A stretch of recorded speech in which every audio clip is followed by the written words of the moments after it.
Hello YouTube, I'm going to talk about cook kits today. No gram measurements today, it's just a lightweight kit. I think you know roughly the weight of these things and all the YouTube vids and stuff, so I'm just going to go through how it all works. I've been using, as you know, I love my Fancy Feast type homemade DIY stove. Love these, used it at least 100 trips now and it works like a champ. Nothing wrong with it, I can still use that for a long time yet, so I still use those. But I started using gas, and I'll talk about very cold weather gas solutions and warm weather gas solutions and weights and things like that. I liken these MSR 110 gram canisters that do 40 boils at 4 minutes a boil, so you can get a lot out of one of these. You carry a bit of weight penalty, but it's really nice to have. Quick and easy, and I'll show you how that works. So I'm going to go through the kit. I'll bring you in down and you can see how it all works. It's quite modular if you like it. So this is a homemade one, poly cotton ripstop fabric, flat felled seam, nice round bottom to the bag. Just sort of make one up just because I like doing that kind of stuff. So there's nice big openings, so you haven't got to struggle getting the stuff in. And there's lots of room on top, so if I want to throw in some tea or coffee or stuff like that, you can just chuck it in the top there, spoons and stuff like that. You can just put it in the top and it'll still do up. I like it to be done up with a little hole in the top, so if there is moisture in there, it's got a chance to escape. But yeah, really nice stuff set. Good way to tell a good stuff set. Look at the internal seams. Are they nice or not? And that'll tell you whether it's a good stuff sack or not. Okay, let's get it all out.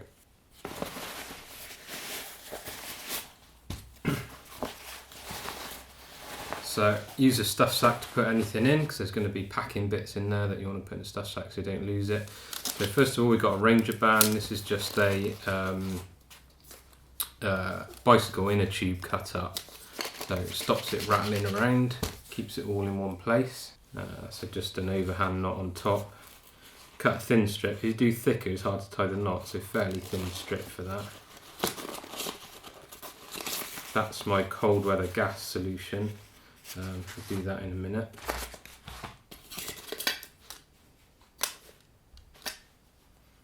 So one of the main things with kits, or one of the things with kits, is that when you get it all out, it's all tightly packed and it's a bit tricky to get out, so I've got a way of getting out really easily. So you'll see that now. So this is an out kit 900 pot, everything fits in, lid fits on, no problem. Love this pot, used it a lot as you can see. This is the out kit 900, titanium, really well used. Love this pot, it's really, really good.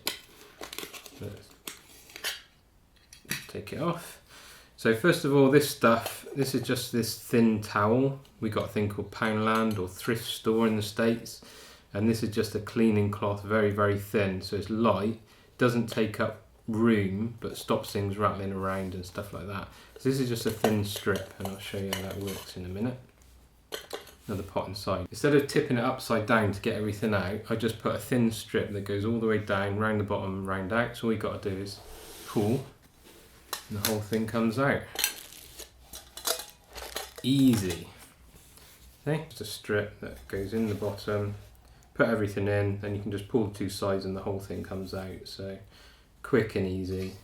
It's only little bits. Just pop in the stuff sack so you don't lose them. Now there's something in here, I'll show you in a minute. When you've got things like canisters in, if they're wet or damp, that will rust. Okay, if it's touching the bottom. So another reason for having this in is that if there's any, I got another one in here, if something's on top of here, it won't rust on the bottom, it will just rust on its own. I do coat these in beeswax all around here, so it tends to stop it rusting. That's a good little tip if you want to do that. Just stops it rusting, stops liquid getting down in that little gap there. So that's your main pot, 900ml pot. Put that in there. I like to have a pot to cook in, mainly for boiling water, but also food if I want to rehydrate food, things like that. So that's my cooking pot, and then I like to have a separate pot for drinking out of, so I can have food and a cup of tea or coffee or hot chocolate at the same time, which for me is, I really like that. I really like to do that. So this, around the side, we've got a piece of tin foil. So this is for when you're out in the woods and you've got woodlands and things like that, you don't want to scorch the ground. So it's just a piece of tin foil folded 3 times, and that goes on the floor, stop you scorching the ground.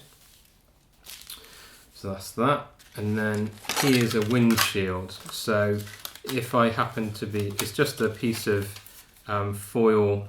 So you see what those marks are in a minute that I've marked on there, the special marks. This is from a turkey tin at Christmas. You just roll it with a rolling pin till it's flat, and then you bend it for what you want, with a little kind of, just a little clasp on the edge, so you can do it up.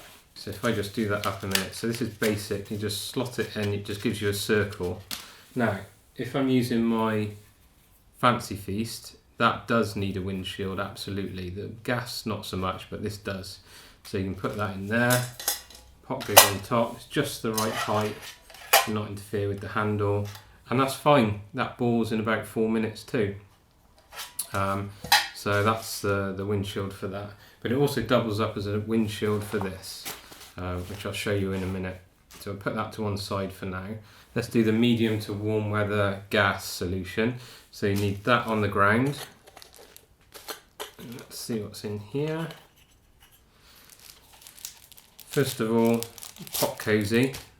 That goes around the pot, just keeps the pot warm. I don't tend to need a top one because I'm drinking it anyway, so I don't really need to keep it that warm very long, so I just use the bottom one. Nice, fairly loose fit, so it's easy to get out and clean if you want to clean it, things like that. Okay, everything's packed in the top here. So what have we got here? We've got another little stove, which I'll show you. That's the BRS 3000, amazing little stove. We've got a ultralight ferro rod, just a tiny ferro rod, and a striker, which is a ceramic striker. I'll put all the links down below so you can see where everything comes from. This is really nice. You've got to be careful because these are a bit delicate, but for ultralight striking, so this is kind of my backup striker. You can get a good shower spark. You just hold it. This is on a lark's head, so I can just take this striker off really quick and easy. Bit of a handle, so you do that. DNA knot on there gives a nice handle. Take your striker and you can strike. I'm not going to do it here, but you strike and you get a good shower of sparks, and that's great for any weather. You've run out of fuel on your lighters, it's really, really cold, and you just need a spark to light your gas or your alcohol burner. That's ideal. So that's my backup. Will strike anytime, anywhere. Fire starter, and then I have a clipper. Now, a lot of people like the Bic Mini, but I like the clippers because you get a big long flame. There's no adjustment to mess around with. You just get a good flame. Obviously, it's rechargeable because it's a clipper, which I like. So I can charge it up every time I go and know that it's always going to be charged. And they are tiny. They just fit in the top of there, no problem at all. Okay, so Clipper Mini or Micro. I got this in Poundland in the UK. You can get them online. You can get them anywhere you like. So yeah, really good. And it's got a ferro flint in there. So it's very good in low temperature as well. It's a lot better than the electronic piezo lighters. That's very reliable, very good. And in here we've got the same deal again, so I've got a little bit of cloth to get the canister out, because sometimes getting the canister out is a bit of a pain. So all you do is pull and out it comes. So what's that? That is a scouring pad. I've got this in a bag. For what I talked about before, it gets rusty, so this is just to protect it. Now if I'm using a scouring pad to clean out my pots, it's just a small one cut to the size of the bottom of the fuel canister. This might be damp, so I don't want that on there all the time, so I just put this in a little bag to stop it getting rusty. So if you get the ones with the sponge on and this kind of scouring stuff, there's a problem because the sponge goes mouldy really fast. So you want to get these, which is just the scouring bit, again Poundland stuff, and that doesn't go mouldy and it cleans out really easy. You can wash it out really easy. So I'd recommend those. You can just shake them and they shake pretty much dry because there's big holes in them, but brilliant for cleaning out the pot. So just a little circle of that, which fits perfectly in the bottom of the thing, so it doesn't take up any space, which is nice. Okay, so a little pad, non-mouldy pad, and then there's your gas canister. So this pot is one I found called, I spent ages finding the right pot, and when I mean ages, I mean really ages. This is called Lixada, Lixada, 550ml. Now, the reason I got this on AliExpress, titanium, is because it's unusually wide and not very high. So it's a wide, low pot. And I needed that because when I nest it in the out kit, let's just do the handle, I want it to go in and down a bit, so there's plenty of room for the lid and stuff that's popping up a little bit. A room around the edge to store all my other stuff. And also fits a gas container really well, not too snug in there. And this was the right size. The outkit ones don't stack very well if you get all outkit, but this one turned out really nice. So yeah, that was a good find. I'll put the links down below, of course. So yeah, just basic pot. So we do the setup now. For warm weather gas, I'm using this BRS 3000. This is a great little bit of kit. It's titanium, it's 25 grams, tiny little stuff sack, but it's an amazing burner. I know people that have been on the ACT that have used these for the whole ACT, so they are reliable, they are good quality. It's got a little friction fit there, so it's quite sturdy, so it doesn't rattle around or anything, and a little burner in the middle, so it's got like a vortex jet that comes out of there. So pot, put that, make sure it's closed. Get a little bit of a gas come out when it's on. There you go. So that's the gas pot. Now you don't need a windshield with these, and you particularly don't want a windshield because any heat reflected on the gas canister is bad. You don't want to start heating that up, so you really don't want a windshield. You could put one, if it's really windy, then you could put one kind of out of range a little bit like this, just to give it a bit of protection. You have to stake that down with stakes, stop it blowing away, but yeah, it's not really needed. I don't use a windshield with these. And then obviously the pot goes on top. Let's just start up the burner just so you can see.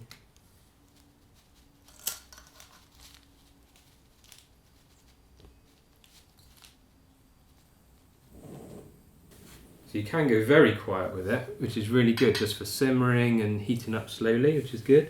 Or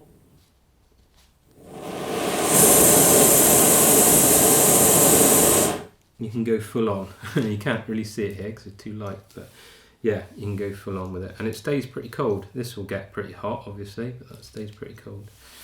So that's me boiling enough water for food and drink, having the drink separate, putting it in the pot cozy,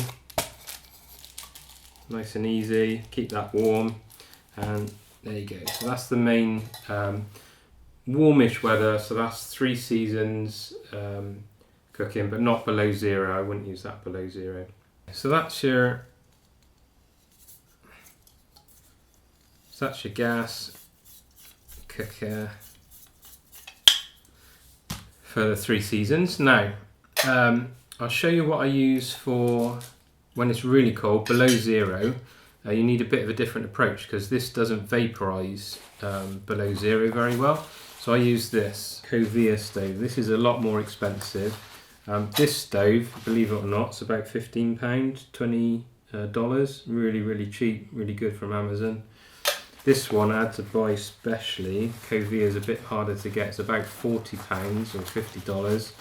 Got another spare lighter in there. I like to have a few spare lighters. And in here, this is specifically a cold weather burner. You can use it any time, but you're carrying extra weight. But this is specifically for cold weather, so lots of advantages of this. So you've got your gas canister away from your stove. So because you've got your gas canister away from the stove, you can use a windshield. I'll just show you, I put those little things in the holes. This is the same windshield I use for my alcohol stove. So I just put these on the markings that I marked out before. They're in the wrong ones. It's got to be in the right ones, otherwise you won't get a nice round. There you go. So the nice thing about this is a nice windshield for heavy wind. When the pot sits on there, just covers the bottom of the pot, so no wind can get underneath. It's got air holes, etc., with a nice air gap underneath. And because it's low to the ground, this does need the tin foil underneath to reflect any heat up. So the gas canister is away from the pot, so you haven't got to worry about it getting heating up or anything like that. It's called a remote stove. So what happens is, I'll just put this on just to show you.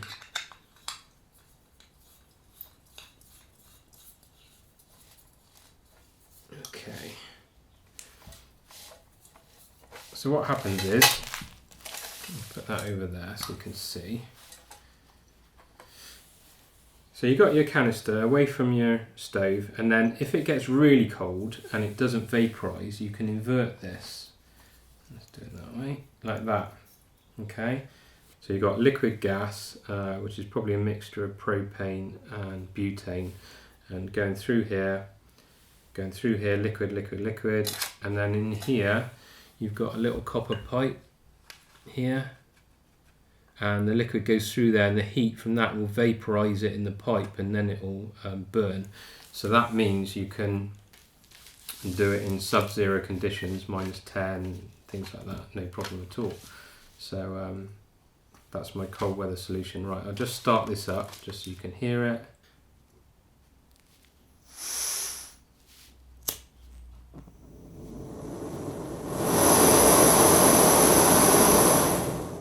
You can hear it but not see it.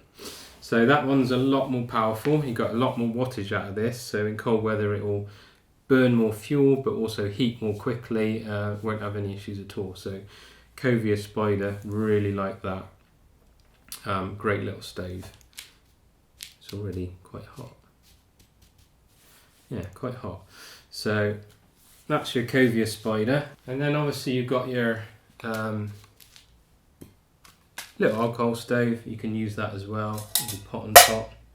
If you're using an alcohol stove, then I'm using a big bottle like this for a long trip, and a couple of nights I just use one of these little eye wash bottles with bioethanol, and they will fit in there nicely, fit in the pack nicely. One of these is enough for one meal and a drink, which is about 1 ounce or 30 millilitres, and that's good for a meal and a drink. So you just need one of these per night, and you're good to go. So that is a lot lighter option than a gas canister, obviously, but you are limited to fuel. How much you need for the night is a bit of a trade-off. But sometimes I like to go super quiet on an alcohol stove. Sometimes I like the speed and convenience of gas. So just go with what you like. There's no right way or best way. There are no experts. We're always learning every single day on this kind of stuff. So just checking if everything's cooled down, pretty much. So we pack all this away. I'll show you how it all packs away. It's quite easy and nice.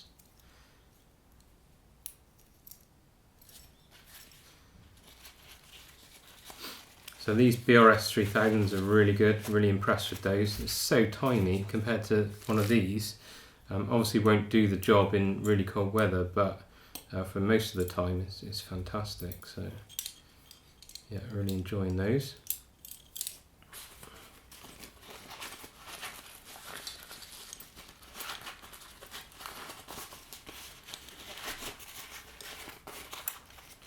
Because it is so light, the BRS 3000. I tend to leave it in the kit anyway as a backup burner because it's just nothing, it's small and light, so why not leave it in there as a backup, and then I can choose what I want when I'm out and about. So I fold that into 3, that goes in there. So you've got your big pot, you got your lifter, we call it. You can use these for cleaning and wiping pots as well. That just goes in there like that. Bit difficult to see maybe. Then my windshield goes in. Love this windshield, I've been using it for quite a few years now. And then my insulated mug. This one's a little bit more tricky to get in. Not too bad though. Then another lifter or cloth goes in there. And I put my gas canister in my bag. Got my cleaning pad. Actually, it's easier to put that on there. It just goes in, nice. Bit of OCD, nice fit there. Then sometimes this is a bit awkward to get in, it has to go in just in the right way. Then put my emergency striker in there. My clipper. And lid for that. Doesn't matter if that doesn't fit on dead tight. And the final lid. And the Ranger band or the elastic. The covia on top. There you go. Back in the bag.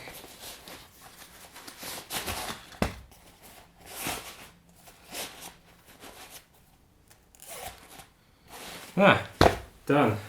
That is my cook kit. So that's the main cook kit. I really like it. This is going to be my modular cook kit for some time to come, I think now. There's a few other things I take with me when I'm cooking that I just want to show you quickly because it's quite handy. So I normally take this pack here. This has obviously got dried food in. This keeps it warm, nice and light, and stands up. It's got one of those flat bottom things. But there's a few things in here that I like to take. I like to take long-handled foon. Let's bring you in. So I like to take a long-handled foon, which is a fork and a spoon. This is an out kit one. Great for getting into the bottom of dried food bags, things like that. I always take a spare knife, fork, spoon. So that's got the knife on the edge, the fork and the spoon. Good for just stirring and cups of tea and cutting up sausages and things like that. So yeah, that's quite handy to have. So I have that in there. I also have this, which is a small table, which I'll show you. Aluminium table. And this is normally the food I bring. It's expedition food, super high calories. So where are we? There you go, 800k calories. This macaroni and cheese, freeze dried, so it's got all the good stuff in there, the fats which you need, sugars, protein, carbohydrates, sodium. It's also important when you're hiking. So these are really light, really tasty and really great meals. Not that expensive, I don't think. If you're going for a long time, then I'd pack my own food, but for a few nights these are just easy. And then this is just a little cosy to put them in. You have to let them sit to cook. I do it in there and then it cooks very well. Stand up on its own flat bottom. There, so that's that. Now the table. This is a special table, quite expensive, but it's made by a small company or by a guy called Suluk 46. I'll put the links down below. And these are pretty awesome. These just pop in the ends. It's got a little flex kind of pressure fit, which is nice. These are water jet cut, I believe, and then finished. You can buy them with or without the slots. I like without the slots because it's a bit lighter, but it provides a really nice stable platform for your pots. You can put your burners on there if you want to get them off the floor. I do like having my cup and food and stuff off the floor, and it's a good gap. And these are super light, these are mega light. Really nice. I use this pretty much every camp. I really enjoy using it. It's just so handy to have something off the floor, put your little things on, they're not going to get lost in the long grass, things like that. So yeah, love it. Really love this table. Perfect. So there you go. I'll put all the links down below in the description. Flexible modular cook kit, lightweight gas solution, more heavyweight but winter gas solution, and also ultralight bioethanol or alcohol stove solution. All fit in the same kit, all using similar stuff, same windshield for all, same underneath insulation for all, using the same pots each time, and they're just perfect pots for everything I want to do. So I just grab it and go, I'm ready to go. Yeah, that's it guys. I've got one more thing coming. I've got like a spoon like this, but it's smaller, titanium, and it folds in half, so it's like this size, really tiny. And I hope I'll put that in there as well, I think, once I've got that, but that's it. So there you go, cook kit. If you feel like changing yours up, having a change, doing something a bit different, this is not a bad idea, or just go ahead and make your own. That's what it's all about, is finding your own way, finding your own kit that works for you, and you won't know that until you try it. You might think you've got the perfect kit till you have a play, and then you might find a better kit. So yeah, just have a go. Anyway, thanks for listening, thanks for watching. Catch you in the next vid. Cheers, bye.